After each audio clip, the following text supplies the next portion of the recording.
Three ways to open doors in your life. Now, there are doors that all of us are hoping we can be able to walk through, whether it's doors in resources, doors in opportunities, doors in marriages, doors in every other aspect of life. But now there are three ways to open doors in your life. The Bible says in Revelation 3 verse 8 that there are doors that God has opened that no man can shut. Now, here are three ways in which you can open doors in your life. Number one, you need a key. Sometimes there are doors that you just require to open and walk in, but these keys are information. This is knowledge, these are principles, and this is information that you require to actually get the doors open. The Bible says in James 1 verse 5, if any of you lacks wisdom, let him ask of God, who gives to all liberally without reproach, and it will be given to him. So knowledge is a big factor. Some of you are lacking some things because you have no knowledge. The Bible says, my people die because they lack knowledge. It says my people, it's his people. These are born again people who are struggling with doors of finances, doors of resources, doors of even marriage, because they don't have the keys, they have no information. Invest in learning. Invest in listening to speakers that can teach you things that will help open those doors in your life. Number two, knocking.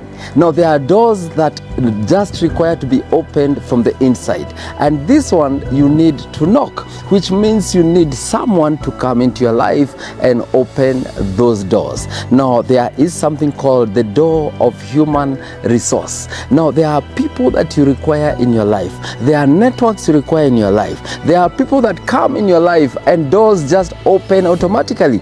People are very important. Never ever think that God can open doors that man has shut. Sometimes man can shut something and God will not open it because he's waiting for man to open it for you.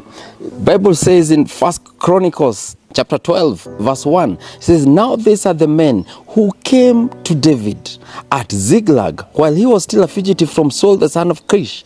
They were among the mighty men, helpers in the war. So they came as helpers. And Numbers 1 verse 5 says, these are the names of men who shall stand with you, which means there are men who are meant to walk and open doors for you. And the Bible says in Proverbs 14 verse 28, in a multitude of people is a king's honor, but in the lack of people is the downfall of a prince. Some of you need that person you call a gatekeeper, someone that can open the gate for you and you can go. Never look down on people. Never say, I don't need you, I have my God in heaven. Remember, God gave dominion to children here on earth, and he said, let them take dominion. There is no way you'd expect a landlord to just walk into a tenant's house. He gave the tenant authority over the house, and if the landlord wants to walk in, he has to first seek permission from the tenant. In fact, the landlord, he's the owner of the house, but he has to come and knock as well, yet he owns the house. Now that's how God operates.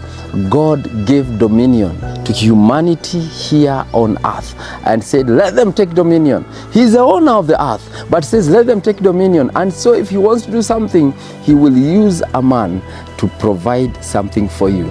He will use a man to open a door for you. Always ensure, don't look down on people. Number three, there are doors that need to be forced open. There are doors that have been shut and require force and power.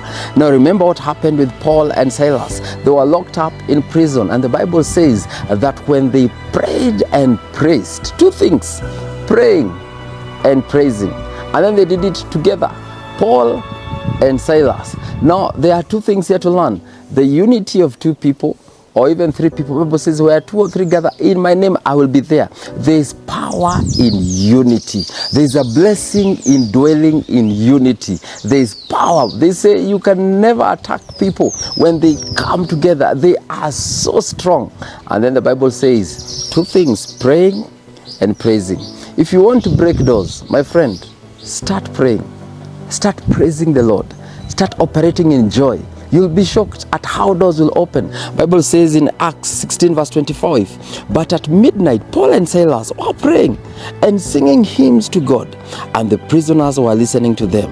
Suddenly, I love this part, suddenly there was a great earthquake, so that the foundations of the prison were shaken, and immediately all the doors, not one, all the doors were opened, and everyone's chains were loosed.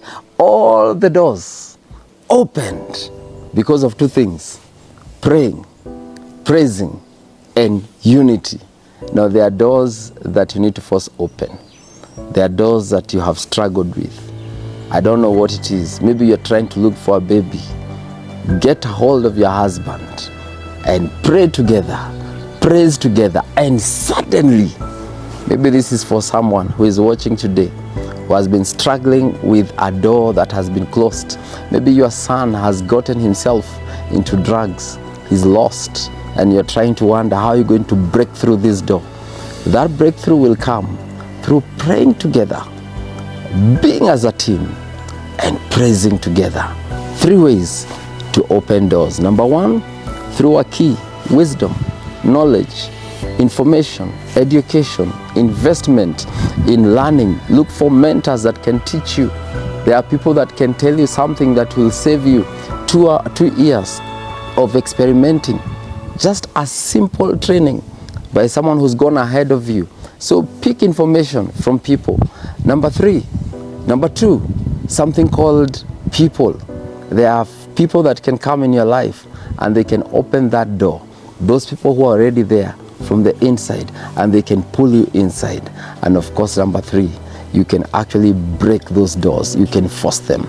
Revelations 3 verse 8, I know all things you do, and I have opened a door for you that no one can close.